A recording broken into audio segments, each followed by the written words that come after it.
Should we start, Tanmoy?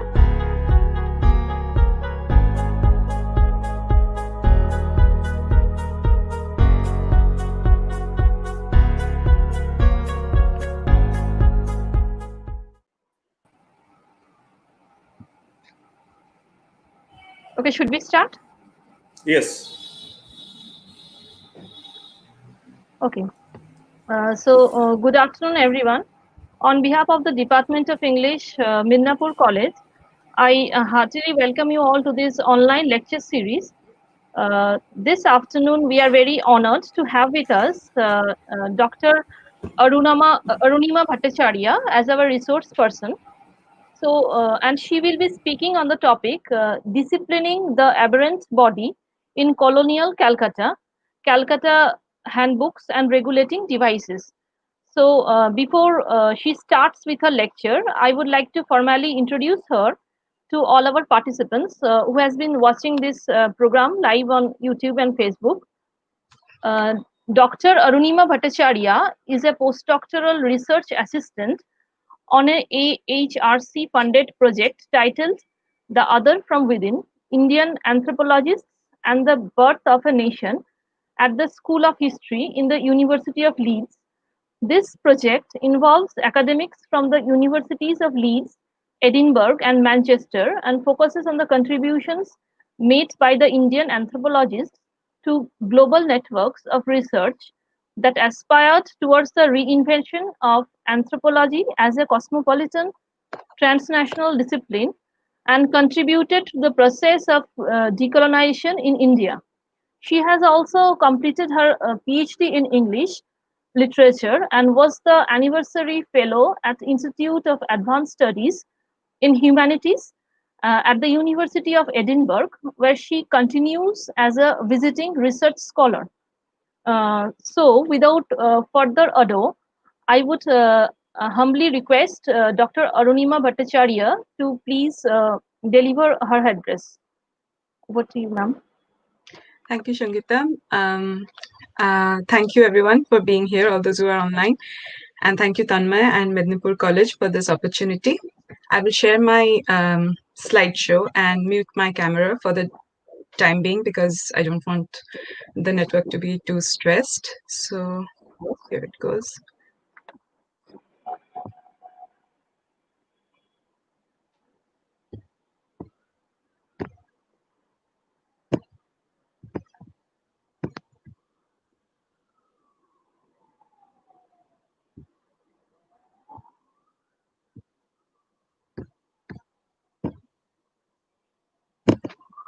Is my screen visible, the PowerPoint visible?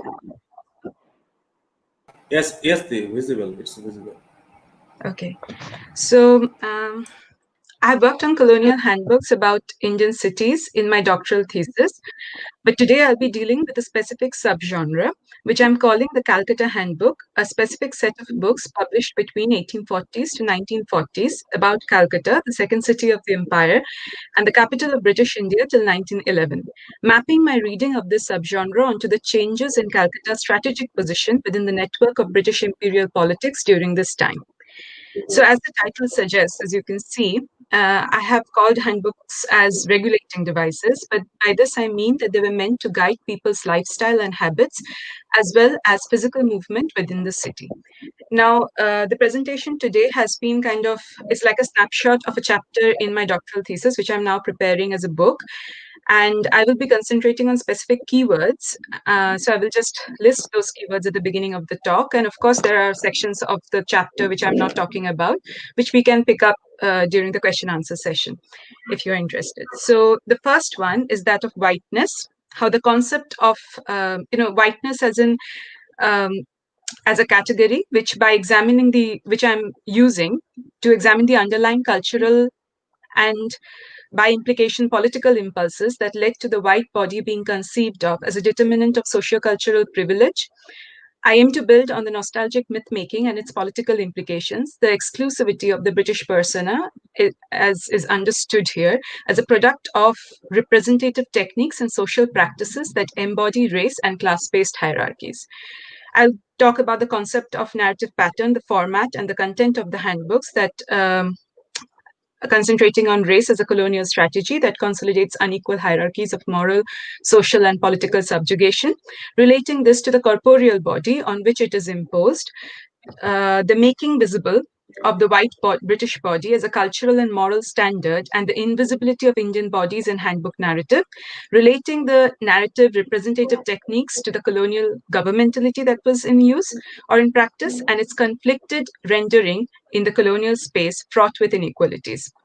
In enumerating this, I will talk of how gender is deployed to strengthen exclusion in the public and the private spaces of colonial Calcutta, and move into the handbook representation of the domestic space of the colonial everyday life, and its measures of self-conditioning and regulation of interactions with the Indian other. Finishing with a sort of example that ties up the issues of racial impurity with physical hygiene and moral corruption. So those are the points that I'll be talking about. So beginning just because most of the audience possibly are from Calcutta or around from Bengal. So I'll keep the introduction of Calcutta brief. In this particular map, which is the Constable's Hand Atlas of India, 1893, the part marked in red, of course, is the Bengal Presidency. So it is a huge section of the empire, and Calcutta is the capital at that time. Now, I have included these two maps just to give you a range of the kind of the visualization of Calcutta in the handbooks the range that I'm talking about. So the first map is, of course, an early example where the fort, of course, and the planets surrounding it and the city around it, just by the scale of it, is much smaller.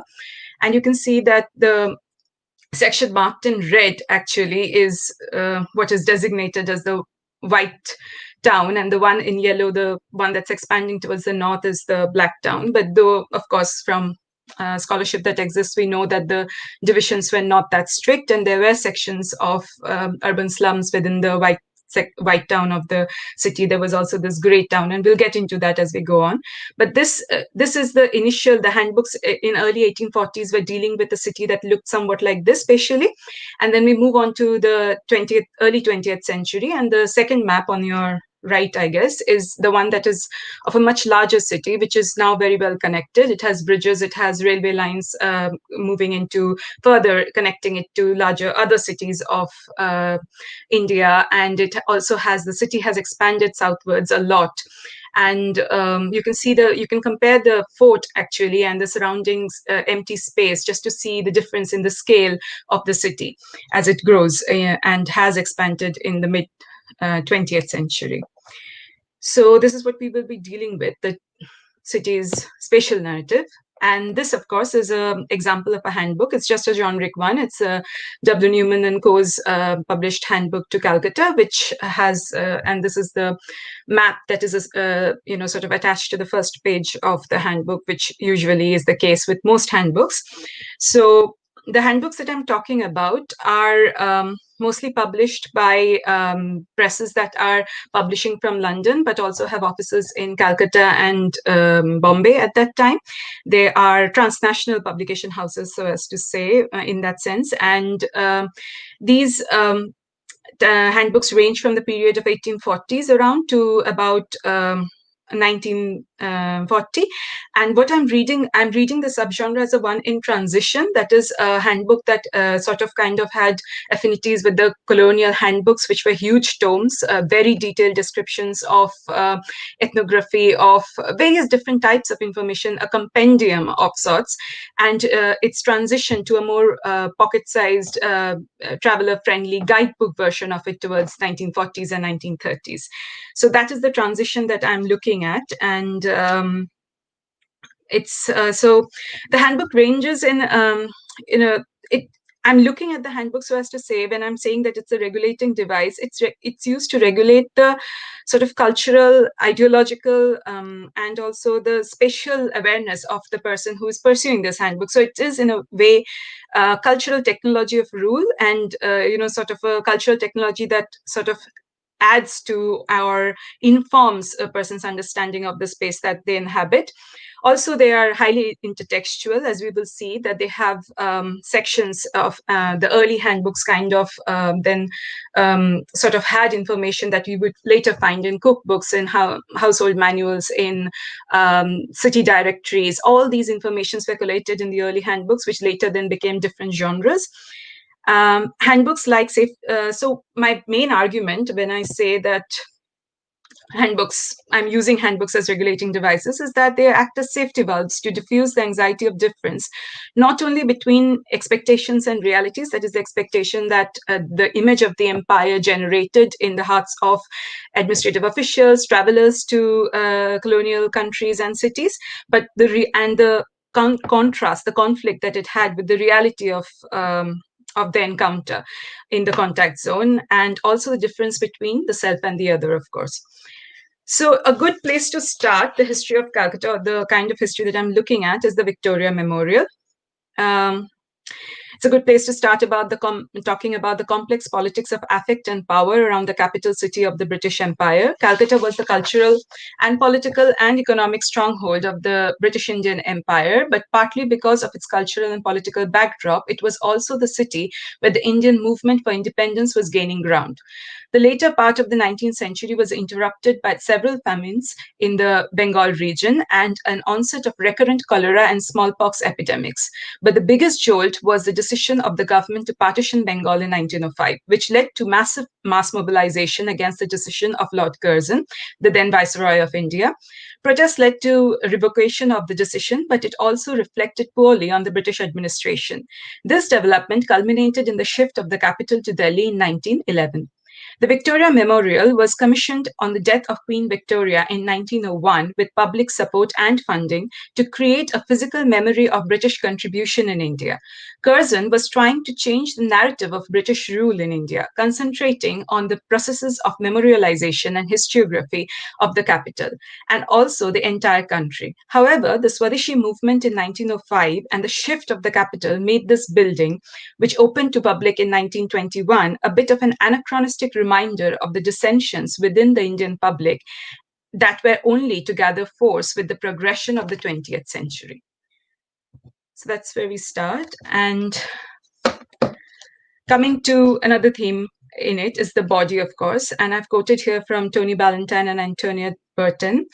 The body in what follows in my talk is interrogated as a metaphor of colonial rationality based on the concept of racial superiority, necessarily making it a site of struggle and contestation. It can thus be said to enshrine the ambiguity that permeated life in the colonial metropole during the late 19th and early 20th centuries. And here we see, as Ballantyne and Burton state, that anxieties of gender and racial boundaries at the edge of empires underscored the colonial modernity's persistent equation of the bodily integrity of colonialists and the integrity of the colonial body politic in the face of contact with both colonized indigenous populations and mobile non-European people. And it is this integrity of the body that we will be talking about, and it is tied up with questions of whiteness. Now, as I've talked, I have put two quotes here on the screen, but I'll read out something else. Whiteness in the colonial politics is related to the shifting political concerns or ideologies of rule as they change over this very crucial period of the turn of the 20th century. As Mizutani puts it, Satoshi Mizutani, who I've quoted here in this slide as well, the category of whiteness in India defined itself in opposition to the natives as well as those who originated from the lower strata of British society, those families that failed to subscribe to this process of mobility. So what happens is that in this particular chapter, we are looking at the concept of whiteness as it shifts from something that is informed, a much more lucid or a much more fluid concept, to something that is ingrained or stamped on the body itself. And the discourses that surround it change from hereditary oriented racism to something that is considered or more looked at as environmentally conditioned racism. So we will be talking about this shift as well, and the handbook kind of documents the shift in the way it provides information on social institutions, cultural engagements, and religious milieu of the time. These three particular sort of cultural appendages that it uses in its description. So what is important here in the idea of constructing whiteness is the concept of mobility itself, about how to sort of construct or solidify the concept of purity in racial purity. And in the second quote, as Ms. Dani puts it, that from the imperial perspective, the peculiar rootlessness of the colonizer was necessary ingredient in the recipe of racial politics. The category of whiteness in India defined itself in opposition to the natives as well as those who originated from lower strata of British society. And the main idea is that the concept of whiteness was based or sort of complicated with the idea of class interjected in it. So it is only the category of whiteness in India, therefore, is defined in opposition to natives as well as to those who originated from a lower British society, lower strata as a British society. Those families that had failed to subscribe to this process of mobility, the mobility that is traveling repeatedly from the colonial city to the motherland, that is England, to renew ties, to sort of regenerate whatever degeneration or whatever climatic sort of reasons or degeneration had happened in the colonial city, were collated with unemployed and socially degenerate. That idea of mobility were collated with unemployed and socially degenerate as far as government categorization was concerned, in order to protect white prestige assigned to people already endowed with bourgeois norms and sensibilities.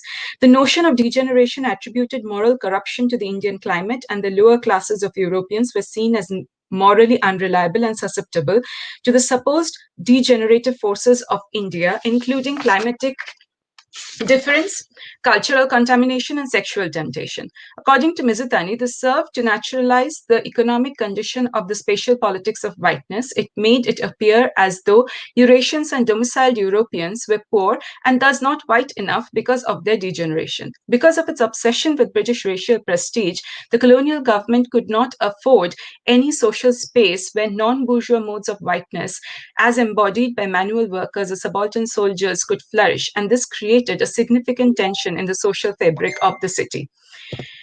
Now, this is a chart where a good example or a good starting point of understanding how within whiteness itself, within the British, the standard of the cultural standard of the white British body, there were dissensions, there were conflicts.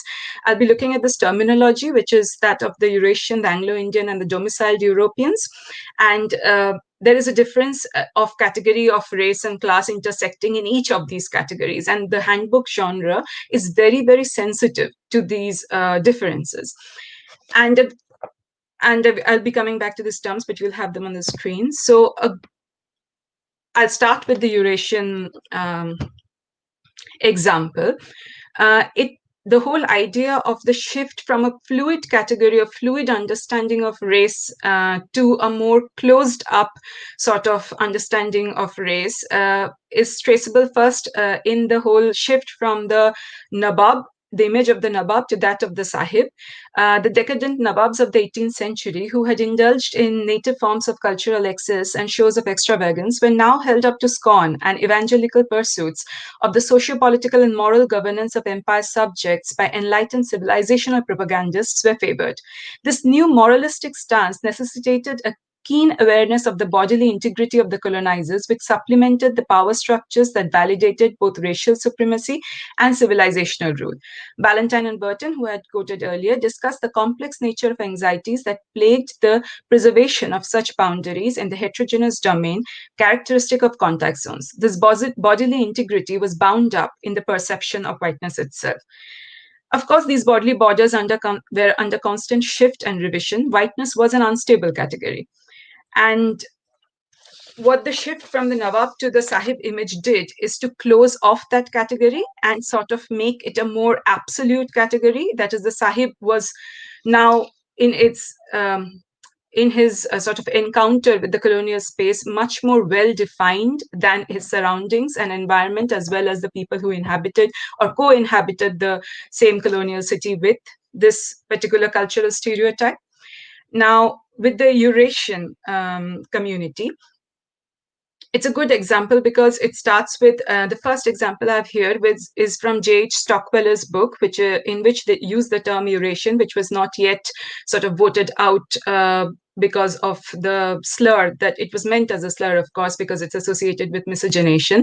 So it was then, the term was then sort of exchanged for the word Anglo-Indian in 1911, which then becomes the official term to designate people of such descent.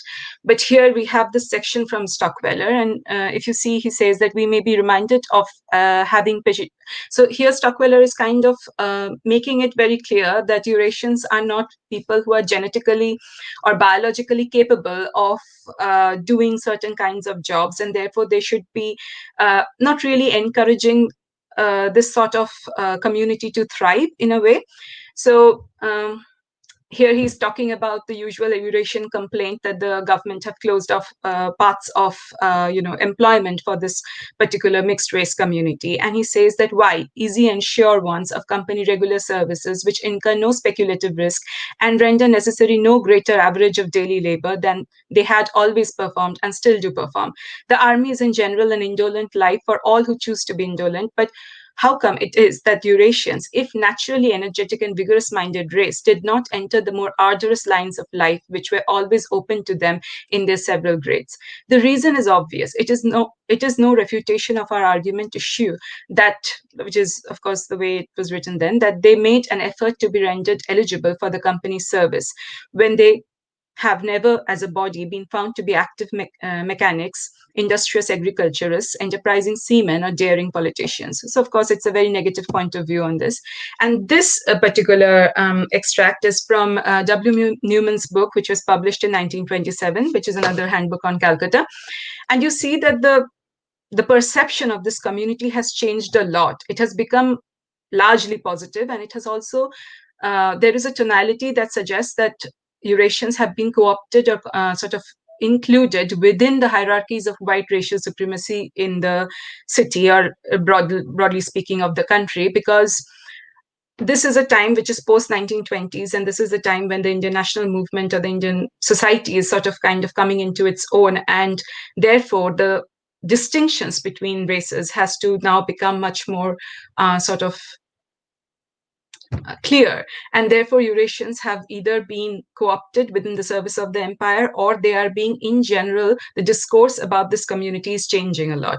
So here we read, descended from early English settlers in India, the dark color is regarded by certain classes of Europeans with a frown and an air of aloofness undisguised. At one time, members of the community were known as Eurasians, but because of the opprobrium tradition attached to the term, it was officially decreed that in future Eurasians should be replaced by Anglo-Indian, now the recognized term. In spite of social and other barriers with which the community has had to contend with, they have of late years made considerable advance, demonstrating at the same time an increasing interest in the legislative affairs of the country, with their own elected members to represent them upon administrative bodies. Many Anglo-Indians find employment in customs, railway, telegraph offices, for which spheres of activity they seem fitted. So, of course, there is a very different tonality to this, and this is tied into the way the language of racial politics is changing in the country, with the inclusion of the missionary standards, the influence of Protestantism, and the inclusion of missionary standards of sort of holding marriage as a sacrosanct sort of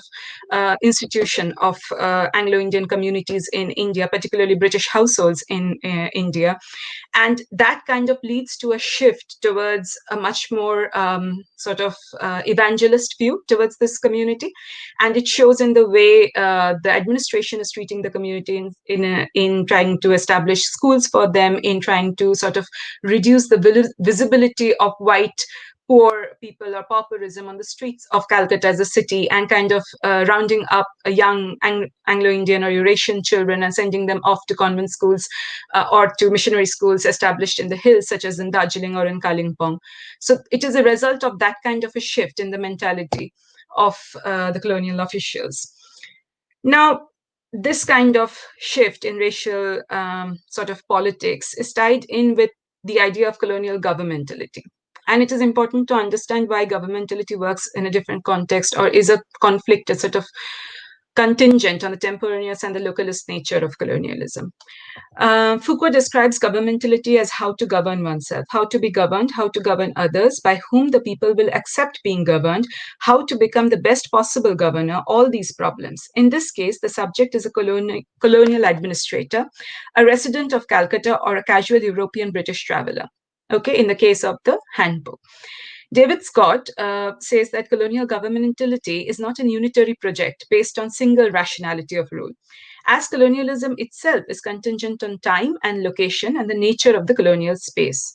Margot Huxley adds that in colonial space, colonial space is difficult to generate confluence of interest between the governance of others and that of the state. For Huxley and others, the structuring of European subject in colonial Calcutta was implemented as a conduct of conducts, and handbooks like conduct manuals came to stake out the principal patterns of such disciplinary regimes. Colonialism's primary premise, which is to reproduce the differences between colonizers and colonized on the basis of despotic colonial rule that is founded on violence. So that is the idea of colonialism, which is in itself in conflict with the concept of governmentality. The rule of freedom introduced Western governmental measures into the urban landscape in the West and justified the deployment of new, more liberal techniques put in place by the British cities in order to govern urban populations and make them more healthy, peaceful, and productive. However, these measures also became the basis of essentially divisive politics of colonial discourse. The right to govern the self, which is integral to the way modern governmental projects function, was denied to native populations even after the moral and social fabric of native social life had been reorganized by colonial modernity, fashioned in late 19th and early 20th century Calcutta by the Western educated middle class. Diana Heath gives example of the conquest colonies other than India to suggest that the falsity of this relationship became evident, particularly in exploitation colonies, in which indigenous elites continued to be denied the right to self-government. The denial of such rights further undermined, therefore, the moral legitimacy of empire and colonial regimes. In the particular context of Calcutta, the denial of rights aimed at working through a fine balance between the right to freedom and the rule of colonial difference. As Partha Chatterjee sardonically puts it, the criteria by which the colonial could be declared as an exception to the universal rule were diverse. So there were many reasons that can be given as to why colonial governmentality, in the sense that Foucault affirms it, or in the sense that it is applied in the West as a rule of freedom, cannot be applied in the colonial context. And that is because the idea of governance that draws from colonialism, of course, is at odds with the so-called freedom of people. This now, of course, is tied up with gender. I've quoted from Anne-Laura Stoller here, and she says, "A defense of community morality and the white male power was achieved by increasing control over consensus among Europeans, by reaffirming the vulnerability of the white woman and the sexual threat posed by the native men, and by creating new sanctions to limit the liberties of both." So here, gender and race kind of come together to impose certain limitations on, of course, women, white women living in colonial contexts or in spaces, and of course they are played off against or used as an alibi to restrict the access of native men to social institutions and such other sort of examples. And here again we go back to the same idea of marriage and the embourgeoisement of colonial communities and the sharpening of racial discourses. That is when the missionary influence kind of established marriage as this respected institution that sort of structured the social life of the European or the white communities living in colonial spaces. However, Stoller is also quick to recount the political chronology in which the intensities of these racist practices arose. European women who were being positioned as standard bearers for the refined colonial morality and prestige, now under threat from primitive sexual urges and uncontrollable lust of native men, but thus the strategic substantiation of a major ideological shift in imperial racial attitudes. The voices of European women protesting against the double standards of the practice of concubinage concubinage that had been in practice before marriage, or women were encouraged to come into India and sort of get married to officials and army people residing in India, British army officials in India. The practice that usually went on was that of concubinage, and marriage was sort of installed as this moral higher sort of principle that should be implemented. So when the European women protested against the double standards of the practice of concubinage had earlier been ignored until, as Toller says, their objections coincided with the realignment in racial and class politics in which they were strategic to both.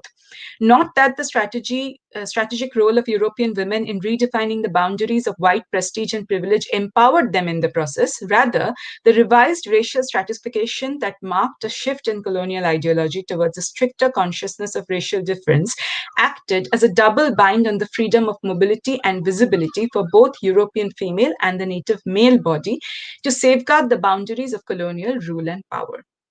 And this is a very strategic use of gender and race binary. And a good example would be the inclusion of women in clubs, in British elite clubs, which kind of was initially frowned upon, but later, when it aligned with the policies of sort of strengthening racial boundaries and segregating white middle class and upper class of administrators and officials from the native population, women were included in elite British clubs just as to provide sort of an alibi for exclusion of native men or the unclubbability of Indians. Now, moving on from the public space to the domestic aspect of it, and I've quoted Blunt and Dowling here, Alison Blunt, and home is a spatial imaginary, a set of intersecting and variable ideas and feelings which are related to context and which construct places, extend across spaces and scales, and connect places. Home is hence a complex and multi-layered geographical context.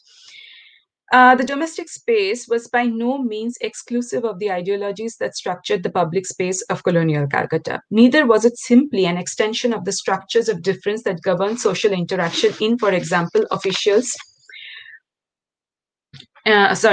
schools, and the military. Rather, the intimate realm was negotiated under a definite set of domestic rules that were subjected to generalized perceptions of role of memsahibs in British Indian homes. The memsahib effectively embodied the changing structures of racial politics that shaped strict social codes in the public and private spaces of empire. The colonial domestic sphere has therefore been read first and foremost as a political category. This definition brings together the material and imaginary aspects of home, extending them beyond the physical limitations of the house in order to challenge the normative understanding of home as a private gendered category and to develop instead a critical geography of home.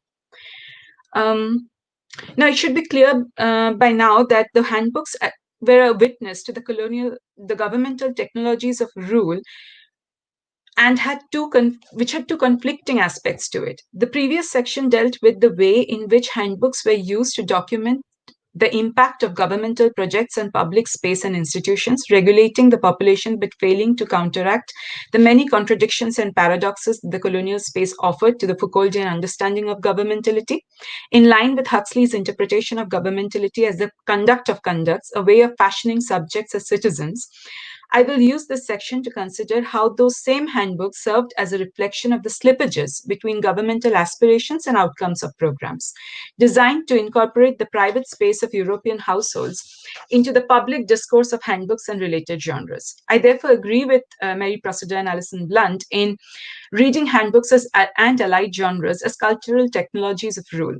But as I showed earlier, the handbook genre tends to problematize the too easy concept of an unconscious reflection of everyday life.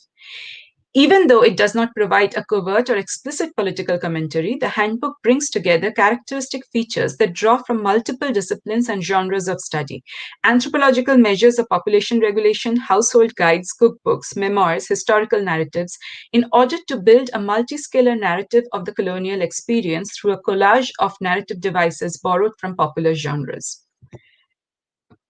And this is a kind of an example of what you would get to see, sort of a textual example of what I have been talking about in terms of the intersecting discourses in the domestic space and how the public and this sort of talk about corruption and about degeneration kind of traveled between the public and the private spaces of the city. And the first example is that of it's a sort of a excerpt describing domestic servants and how to employ them, how much to pay them, and what kind of servants that one should be looking for. And the first excerpt is from T. Black and Co.'s Handbook of Calcutta, which is from 1864, and you can see that, of course, all servants have been dismissed as being inclined to laziness and require constant attention. And this has been interpreted as a sort of sort of negative quality, of course. And the second excerpt is Flora Annie Steele's The Complete Indian Housekeeper, where this servant has been relegated to the domain of infantile child, who has to be constantly sort of monitored and cannot be expected to take responsibility. So at moments like this, the rationale of structuring the European way of life in Calcutta is based on an understanding of the native character in the opposing extremes of childlike innocence, implying susceptibility of regimes of control and obedience, and a sly and scheming, a corrupt manipulator of words and deeds. Very opposing points of view. But that's how they coexist in these genres and the allied genres that were published with handbooks. This section is about it's a preface from the Anglo-Hindustani Handbook, or the Stranger's Self-Interpreter and Guide. And it is about a sort of a introduction to what these handbooks were supposed to do for the reader. They were supposed to make social interactions happen through, they were supposed to make the reader familiar with the politics, the sort of distinctions that were to be observed in regular cultural rituals, as well as understand the moral psychological build of the native populations and apply that in their everyday interactions with people from different communities in the Indian scenario or the Indian context. And this is a very early handbook, of course. It's published in 1850, and therefore it is very detailed. It has long lists of translation tables of conversations that one can have with peers who are of a different race or a different community, and conversations one can have with their servants, conversations one can have with officials in their junior officials in one's working place. So it's it gives the impression of being a very well-controlled system. One that will enable the the British administrative official, to easily navigate this space, which otherwise seems extremely challenging. But what is seen is that the handbook does fail, right? In all these categories, it fails because it is not possible. There is a mismatch between what is being projected as an expectation and, of course, what is the actual ground reality in the contact zone of a colonial city. So that is what handbooks are about. It's a sort of a negotiation of this condition. This one is a further example from the same book, and it talks about the very particular sort of gestures that one should observe in their everyday dealings with people of Indian communities. And it says, never give a native letters closed with wafers wetted except in water, nor present anything to them with left hand, nor put the feet up on a chair or table occupied by them, nor in their presence lift up the feet so that the soles of the shoes may face towards them. Things like that. It's very, very particular cultural observations. This particular section of the handbook also concentrates on private rituals for exhibiting deference and insult. The section on shoe and hat etiquette, which is also a part of this one that I've quoted, is an example of the varied measures of self-fashioning that were adopted at the time by the different sects and classes of native society, showing how the structures guaranteeing British racial prestige adjusted to the subtle textures of difference and deference that social interactions produced. This is kind of the last slide, and I have put this in place just to add up all that I have been talking about in terms of colonial governmentality and its links to the construction of the ideal British white body, that male British white body, and how it intersects with gender and race in the domestic and the public sphere. This advertisement of Virol, which is a health drink, kind of a health drink, and it was published in Constant Gordon's Khana Kitab. So it is introduces items advertised in her book are recommended for bazaar. So this particular viral advertisement in this passage has been extolled in the text as well as justly earned the wonderful reputation as a pick-me-up for feeble children for all individuals and all ages.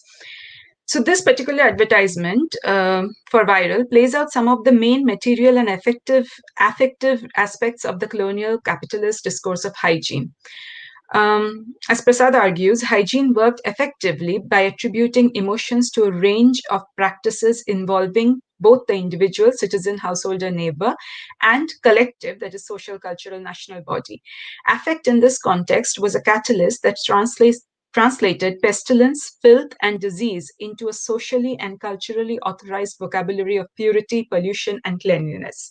The image used in this advertisement of viral is that of a native ayah or nurse administering a dose of strengthening medicine to the child entrusted to her care.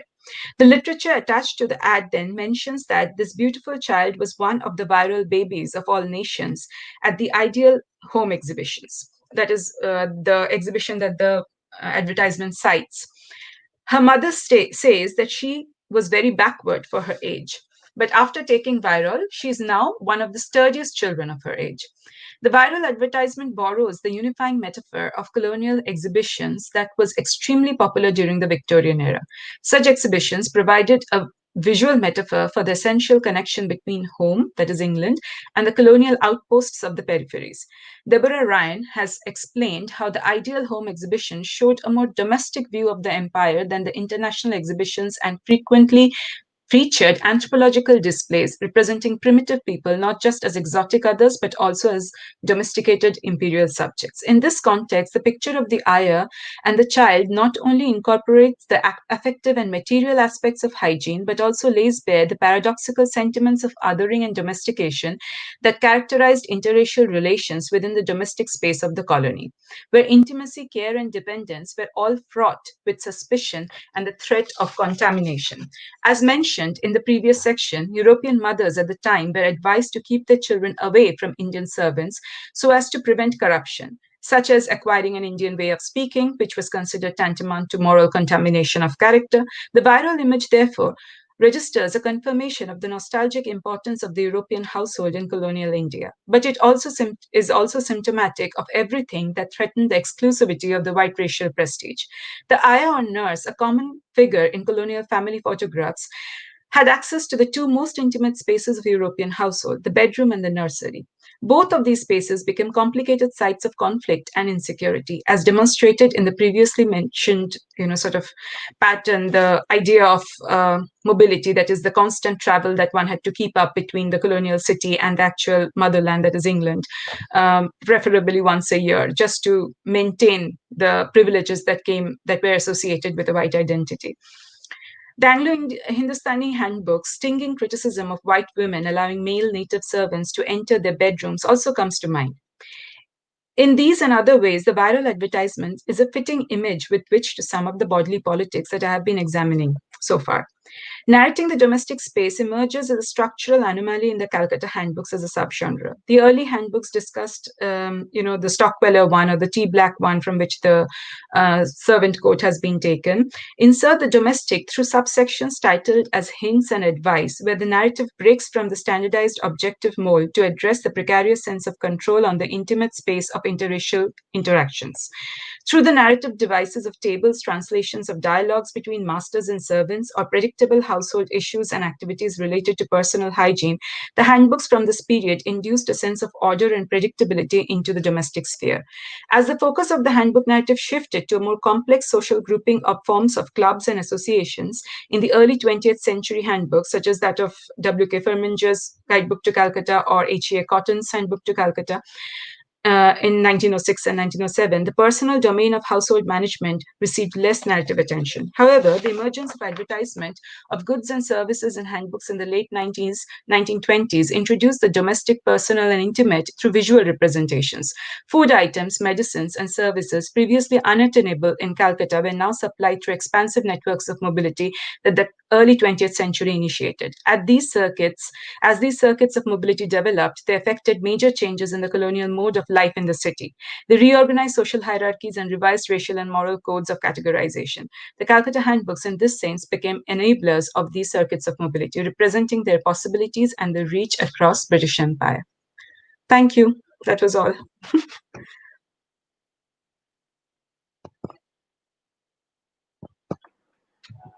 Thank you so much. I think it's time for taking questions.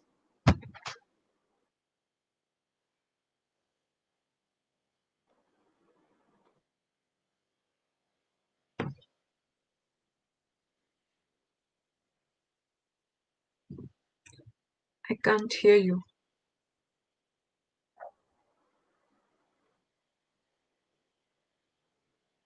Hello, can I be heard?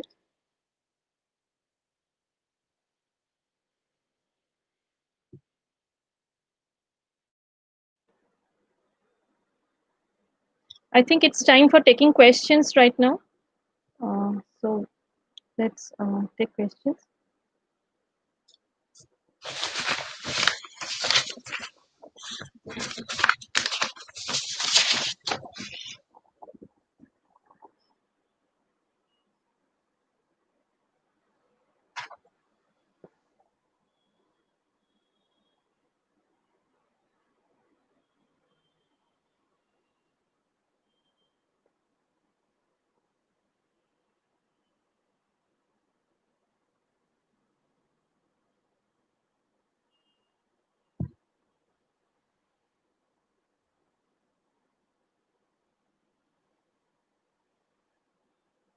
Tanmay will be forwarding the questions to Dr. Arunima Bhattacharya.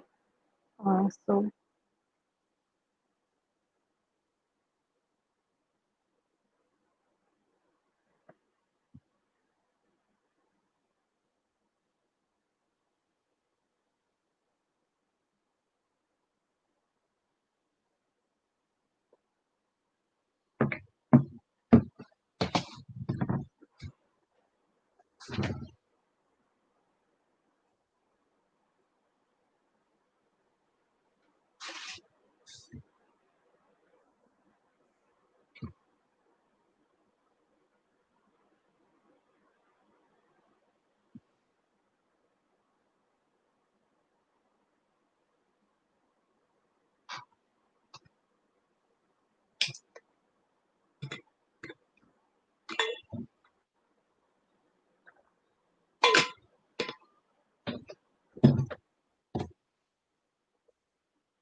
Hello.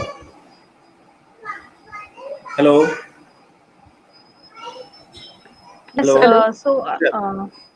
So suddenly got disconnected actually. So that kind of technological glitches we all are having right now, and that we cannot hide over. So okay, Sankita. So yeah, talk is yes, over. I So think it's we time can for taking questions. yes. Yes. So I think as we are today towards the end of our session, I would like to request one of our students, Megha Chakraborty from UG third So sem, to before give the that, formal vote of thanks. the we have questions. So we'll take questions and then we'll go to Yes. the. So I can see one question from Sagnik Banerjee. So I'm just making it visible to your screen. The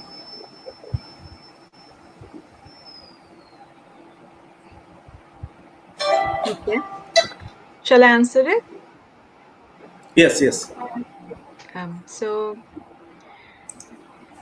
um, so my thesis in general is divided between how the handbooks managed history, body, and space. So there is an entire section on how maps that were appended to handbooks kind of played out the same discourses that I have been discussing today, be it the conception of racial categories and how they evolved over time, or the dissensions between the different categories that were included within the larger construct of whiteness.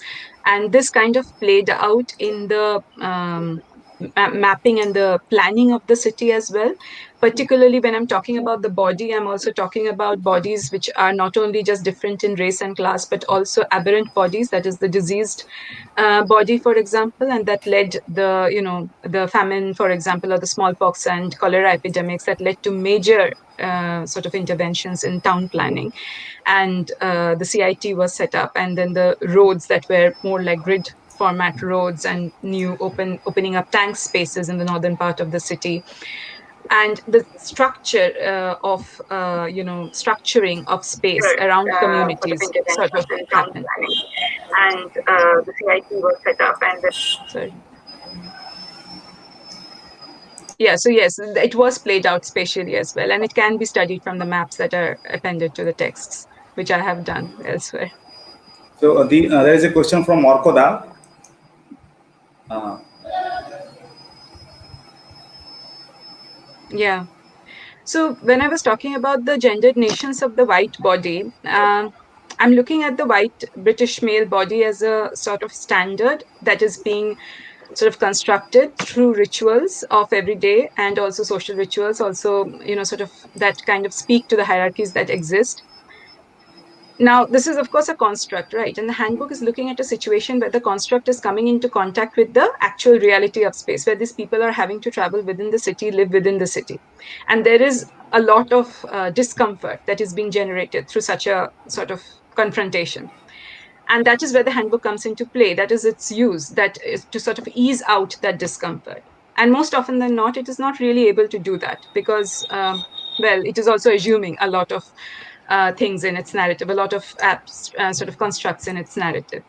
When we come to gender, it is in handbooks a very secondary object, just like the Indian man itself or the Indian native persona itself, kind of, and they're played out against each other. They are sort of played off against each other in terms of using the whole idea of domestic space as against the ideas of corruption, impurity, and things like that. And so, therefore, the presence of the female in the domestic space, or the British woman who is married to this man, this institution of marriage changes a lot in terms of how the public and the private lives of these individuals, these officials and administrators, are then played out post the introduction of marriage, post the change to a very sort of respectable missionary sort of evangelist understanding of social life in the colony. So that is how gender plays out in relation, in sort of solidifying the concept of the white British body, which is generally male. But then it acts as a sort of a catalyst, a sort of an instrument that is used in order to do that solidification, but not really given much,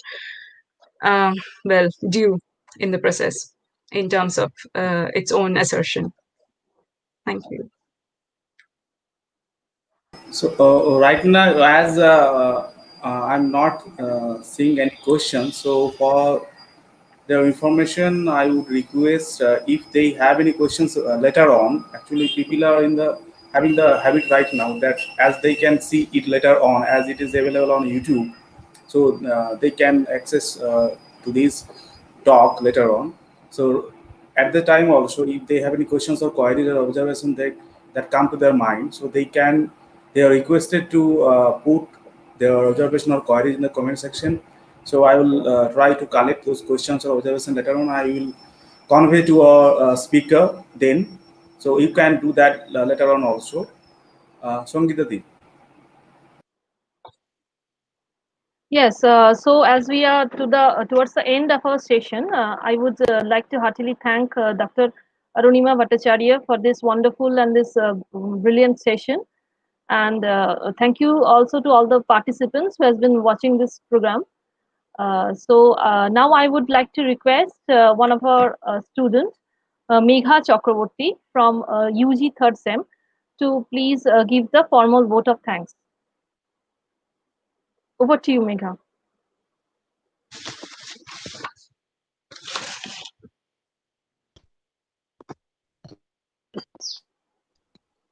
Hello,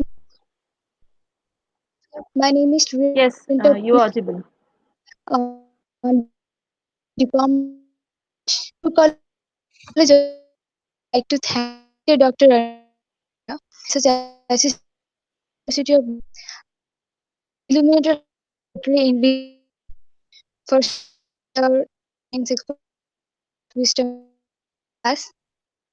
Thank you for being kindly cooperating us and giving feedback to help us improve. Like to gratitude to our Chandra for giving to arrange a wonderful uh, gratitude to our respected professor Tankundu Sangeet.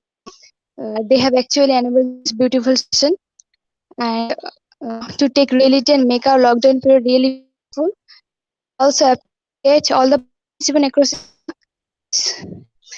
presence has made the program a grand success. Thank you, ma'am, once again joining us. Thank you, Megha. Though your voice was coming clearly, so it was intermittent. So thank you, Dee, for accepting my request and coming online to deliver or to address our participants. So there is a question. So if you allow, though it is not customary to have questions after the vote of thanks. So as we are here for intellectual discussion, so if you allow, so one more Yeah, question, of course. I can see. Yeah.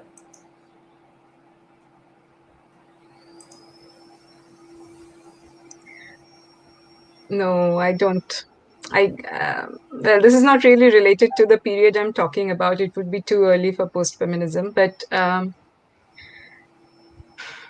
I think it's too like in the context in which we are currently living. If I'm talking about India, post-feminism is too early for that particular cultural context. There's a lot of work to be done on the ground first, and then perhaps it can then translate into a conversation on post-feminism and beyond identity politics and all of that. But right now, it is not, I don't think it will work in the real life scenario in which we live and which we have to negotiate every day. Real like social research has to happen there. And for that, I'm not going to let go of the word feminism because it's still required. Yeah. So okay, thank you once again on behalf of the Department of English and Thank you, Tanmay, for inviting me. on behalf And of the Midnapur College in general. So thank you. thank you. Thank you so much for inviting me and giving me this Okay. opportunity.